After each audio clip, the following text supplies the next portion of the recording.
Yo, what's good, guys? We are back at it again with another MLB The Show video for you guys, and today I'm going to go over my MLB The Show 25 wish list. Some people will probably say it's too early for this because we need to still be focusing on 24, and some people will say it's too late because they can't really do anything with this criticism at this point, but, you know, can't please everybody, so I'm going to get my opinions out there, stuff I think will happen. Not necessarily predictions, but just stuff I want to see happen next year. So, first things first,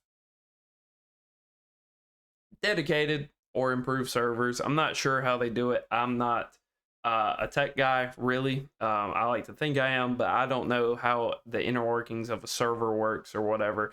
But what I can tell, it feels like peer-to-peer, like back in the day, like on Black Ops 1, where the host would leave the lobby and they'd have to find another one. That's what it feels like on here.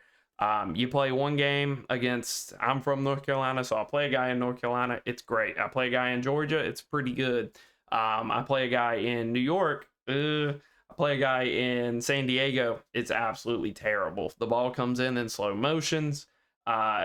When you're pitching, the bat will hit the ball and it just freezes and you have no idea what's happening for like 3 seconds. Sometimes when you're running the bases after you've hit one in a bad server, it'll show the fielder running for the ball and you're rounding second base and the ball's magically getting thrown to the cut man and you're out. So it impacts the gameplay quite a bit. It's probably my most common complaint with this year is just the servers. Like, you'll play 5 games in a row on decent servers and you'll be feeling good, you're ready to go, and then you play that 6-1 on just the worst server known to man, and it just absolutely kills the vibe, kills the mood. So I would like SDS to have some dedicated servers, and if they do somehow already have dedicated servers, which it doesn't feel like they do, I would like for them to improve their servers. Also, kind of going with this, you know, MLB The Show, every year, pretty much, it's rare if it doesn't happen. The servers go down at some point within the first 2 days. There was one year forever ago where it was just absolutely disastrous. They were down for like the first week the game was out. That is an inconvenience. I get why people get really mad and uptight about that. But, you know, if that makes you quit the game, you probably weren't going to hang around too long in the first place. I would like to avoid that scenario. Especially with the game being on Xbox now and Game Pass, there's just so many people that get affected when it does go down that maybe improving the servers would even help with that. 2, we need a new game mode for DD, maybe even a new game mode for the game, but doesn't really affect me. I'm just going to speak about what I know about, so no franchise stuff on here, no Road to the Show. Some people pitch Weekend League. I would be down for Weekend League. I think it's a slippery slope. Because how good are the rewards going to be? I assume they would be like just special players. Like Soriano would be a Weekend League reward only. You wouldn't be able to get them out ranked. You wouldn't be able to get them out of like a Weekend League throwback pack or anything like that. And then maybe you get some stubs. Maybe you get 50 bundle. I don't know really how it would work, but it would also kind of spice up the gameplay a little bit because you have a bunch of people that are like between 400 800 rated that just know they aren't good enough to make World Series, so they don't really care what they're throwing out there. They're just using cards they think are fun or some of their favorite players, and there's nothing wrong with that. But if you introduced a Weekend League mode, then a lot of people would want to run these comp teams. They would want to win more. I feel like ranked right now, if you can't make World Series, you're just going out there to have a good time at that point, which nothing wrong with it. But I think there does kind of need to be that competitive game mode. I think also this would kind of give us something else to do because right now the game kind of just feels like a checklist. It feels like BR came out. All right, did it. Rank came out. Okay, I got my innings. New event, played my 10, 15 games, whatever it is. And then after that, you're just kind of sitting there like, what do I do now? Go play a mini season? Like, no. So in general, I think that would kind of spice it up. It would get more people on the game, specifically on the weekend, and would also provide a more competitive outlet than something like ranked usually is. 3, less foul balls, change the hitting engine, whatever it is. I don't know if they're necessarily tied together. I think the patch that they did to foul balls this year was okay. I think if you doubled the strength of that, we'd be in a pretty good spot because All-Star is still an absolute slog to play on. You throw guys fastballs at their eyeballs, they foul it off. You throw them curveballs in the dirt, they foul it off. You throw them a sinker outside, 2 feet outside, they foul it off. It's not fun. It encourages a play style that isn't fun to play against. You'll see it a lot if you play a lot of BR, where people just swing, and as long as their timing's good, they're going to foul off everything. Where I feel like if you just doubled kind of the patch that we got this year, you wouldn't see that too often. You'd see some like 10 pitch, 9 pitch at bats, but overall, I think it would improve the health of the game. Because I don't want really a super deep overhaul of the hitting engine. I thought this year was okay. I think the last 2 years were way better and way more rewarding. But this year was fine enough. It'll do. If foul balls were kind of taken out, I think it would do a lot for the game. 4, improve pinpoint risk versus reward. I don't think it's rewarding enough, especially when you get to legend and you got to be like 98% accuracy or higher on a fastball in 0.01 seconds.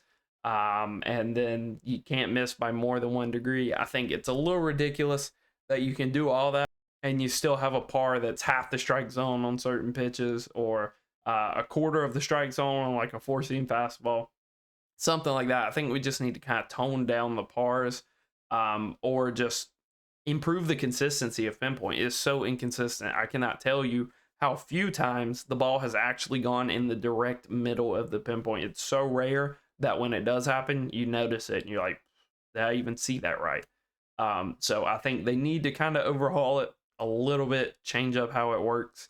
I'm not asking for prime Edward Cabrera to come back and, throw 4 sinkers in a row in the top corner and throw 3 strikes and you strike out. But I think we saw a lot this year with like Ohtani, that live series Ohtani at the start of the year. He would be unhittable for 2 innings, just dotting high and in sinkers.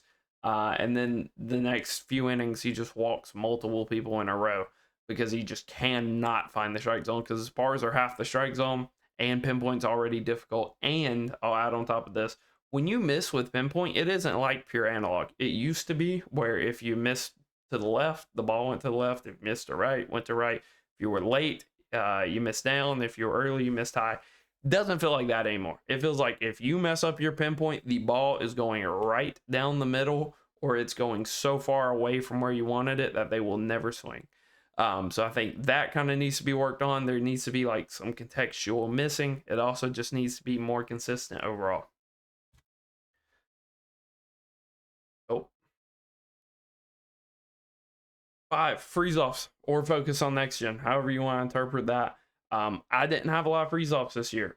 First month or so, yeah, had a couple for sure in ranked. But after that, I didn't have any, and maybe that's because I am on like the most expensive, up-to-date, newest console. And if that's the case, then I think they just need to focus on next gen. There's a crowd of people that don't want to get cut out, and I understand that. But there's also a crowd that are like, these consoles have been out for 5 years. If you don't have one by this point, that's tough. So I kind of see both sides of that. And I think as a company, SDS just kind of needs to pick a direction, and they need to focus on next gen, because that's the way it's going. And to even be supporting last gen, current gen, whatever you want to call it at this point, is a little ridiculous. I think that's why you see a lot of freeze offs, probably because you're playing people from the previous gen, or you're playing them crossplay or something like that. The only time I really saw freeze offs after the first few months, when they kind of released that first patch, was in co-op. Co-op is still a jungle gym. It's still all over the place. It's an absolute mess there in general with freeze offs and the servers. And if you can hit on legend and co-op, you can hit on about anything. So 6, consistent content. I cannot tell you how many times this year we would get a fire drop of content, like a really good drop, and then there'd be nothing to do for a month. Like, it's like they put all their resources into Team Affinity and then drop the program right after Team Affinity, and then they just go and put all hands on deck on the next Team Affinity, and you just don't get anything for a month. So I think they need to be more consistent. They need to space out the content more. If you just got Team Affinity, the next program should probably be a couple days after, maybe even the week after. And then you gotta get some other stuff. Tops Now is not content. They like to make us think that's content. That stuff probably takes apps, like at the most a couple minutes to do. You're just setting up moments and kind of figuring out what Tops Now cards came out this week. people forget that we used to get Topps content pretty much every day. So that's not an excuse. I think we just need more consistent content. I think they need to space it out a little more. I think they did a good job last year. This year was just all over the place. You check on a Friday and it'd be a roster update and a headliner pack. And I think we can't necessarily have that. There needs to be something to look forward to. I think Weekend League would help with that, especially because it would be more content, but is what it is. 7, bring back event streaks. Speaking of content, don't know where this went. It was a great thing last year. It was a great way to make stubs if you were a good player. It made events more fun to play. It gave you something else to kind of strive for in events. And I think this year we're dealing with the repercussions of event streaks being gone, because do not let John or Randy be eligible for an event, because it's all you'll see. Smart players, good players, they are just going to pitch one of them and then hit that left bumper and reset the run and just rinse and repeat. Or if they're really smart, they'll go into the first game, quit out of that, and then pitch them in the second game and then reset. So it's not a fun time popping in events and just seeing those two pitchers every single time. So I think there needs to be a reason to keep a run alive, and a low diamond at the start of the year, which after the first 2 days is going to be like 7,000 stubs, is not worth sweating your brains out for 10 games and events for. So I think they need to bring back event streaks. Don't know why they ever got rid of it. But hopefully that'll be something that's back next year. 8, change ranked into fashion. There's just, like I said, if you are under an 800 rated player and you are pretty sure that there's no way you can make World Series, I don't know why you play ranked, honestly. Like, yeah, you can get your ranked innings, I guess, and all that for the free pack, but overall, there's just not a huge incentive to play ranked. So I think that needs some work, and I think these bots need to get out of here. I played one for the first time a while ago after getting reset a bunch in ranked, and wow, that is not a fun time. Good for getting your stat missions done, but I cannot imagine running into them on like a semi-regular basis, and just having bots running around polluting the community is just crazy. And most of that is because there are inning-based incentives to go get like McCutcheon and players like that, and then they somehow turn them into stubs and sell them on a website for somehow cheaper than what SDS sells them for in game. So I'm not really a huge fan of there being bots. I think they need to take away the inning stuff and focus more on stat missions. Like they need to get strikeouts or hits or something, and that does suck because, the worse you are at the game, the longer that's going to take for you to achieve. But I think it would just be better for the game in general if there were no bots. 9, change captains or try some other stuff, because captains this year got pretty stale. Everybody ran Buxton. If you were good in the first season, you probably ran Arenado. Second season, a bunch of people start with Devers, but that was a pretty weak season in general. And then everybody just ran the Santana captain for the whole year, pretty much. If you wanted to win games, you ran the Santana captain. It kind of is what it is. I think they went a cool direction with the Freddie Freeman card from the playoffs, for a card to be not necessarily a captain, but also a card from that program. Is interesting. I think that's solid, but overall it's just a metaverse pretty much. Everybody's running the best one. I know I contribute to it. I make the videos, but I think it does kind of stale the gameplay a little bit. I think the easiest solution there would be transition to managers. Don't make them as impactful. Like a manager probably shouldn't be giving you 15 contact against both sides.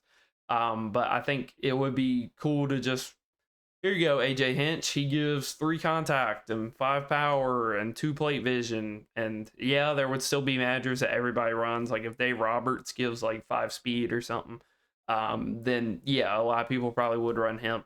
But I think they would be less impactful, and they wouldn't change the gameplay a whole ton the way our captains right now kind of have. Another way you could go about it is theme teams. I would be so down for the way Madden does theme teams, where if a player has ever played on that team, they're eligible for the theme team.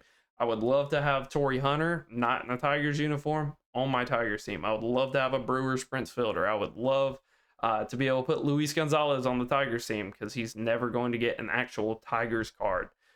So I think stuff like that would be really cool to see, and I think that'd be a good direction and a good solution to where captains just aren't the end all be all.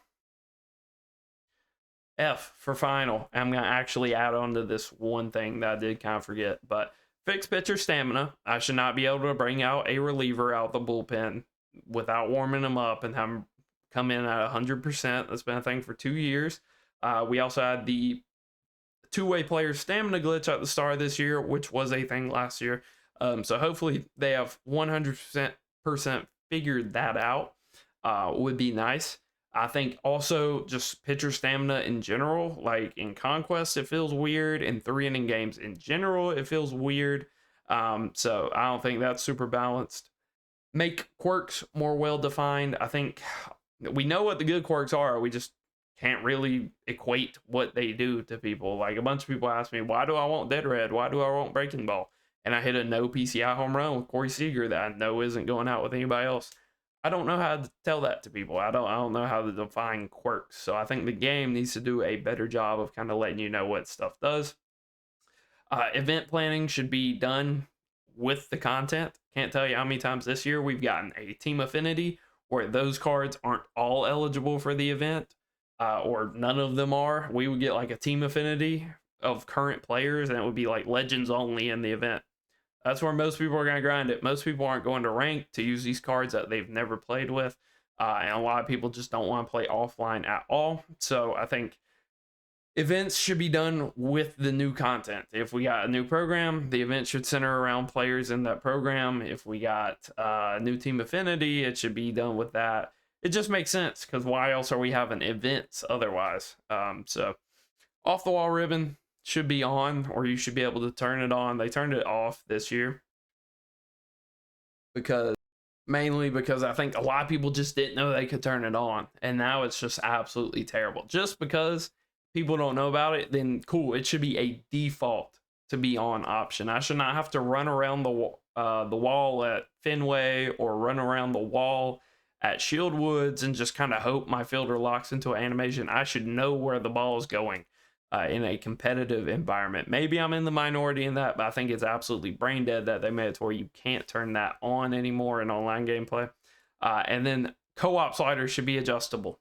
I couldn't fit it on there, but trust me, that's what I wanted to say. It should be adjustable. I cannot tell you how frustrating it is as a high-ranking co-op player to sit here, pick all of your players, and do all that, and then search for a match, and the slider is from 0 to 2,500. It's just absolutely ridiculous at a point. And then if you play those guys and get in a freeze off, you lose 80 points. And if you beat them, you get 1 or even 0 if they're that low ranked, to where it needs to be adjustable. Because what we do right now is we queue up, we back out if we don't find anybody in our rating, and then we repick all of our players.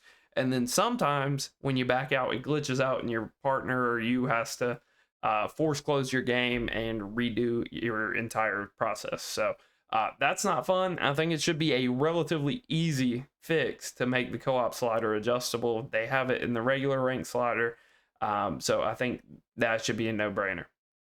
The final thing I'll add that I forgot to put on here is I think we need some new legends, and we need to retain the rights to legends that we already have. We had Kirk Gibson for a year, used to have Yogi Berra, used to have Ted Williams, used to have a lot of players that would be really cool to have in the game, but also they need to be adding new players. If Adam Jones is not in the game this year, I might lose my mind, because somebody asked him on Twitter, why are you not in MLB The Show? He said, I would love to be, they haven't reached out to me. If Adam Jones is not in the game, that's a fumble. Also, I think we just got to add some new players. I think Beltran was cool. Todd Helton was cool. They're not necessarily Jeter level. Barry Bonds is the rumor right now. That would be awesome. Alex Rodriguez would be really cool. Frank Robinson. There's a million different players that would be cool to have. And I think we need to expand this legend pool a lot. I think that's where a lot of their budget needs to go, is to acquiring those rights. Will we still have Ricky Henderson? Who knows? Will we still have Vita Blue? Who knows? I mean, it's hard to, decide on stuff like that. But hopefully they've increased their budget for that, so we can retain some of these guys and go get new legends to where Team Infinity is not the same 30 players reskinned throughout the year. So, yeah, guys, let me know what you think. That is the end of my little wish list for next year's game. Hopefully you enjoyed. Hopefully I enlightened you, or that you agree on some of the stuff. I'm down to take feedback. Hopefully SDS is as well. So if you enjoyed the video, feel free to like and subscribe. We are going to be active going into MLB The Show 25. That's it. That's it.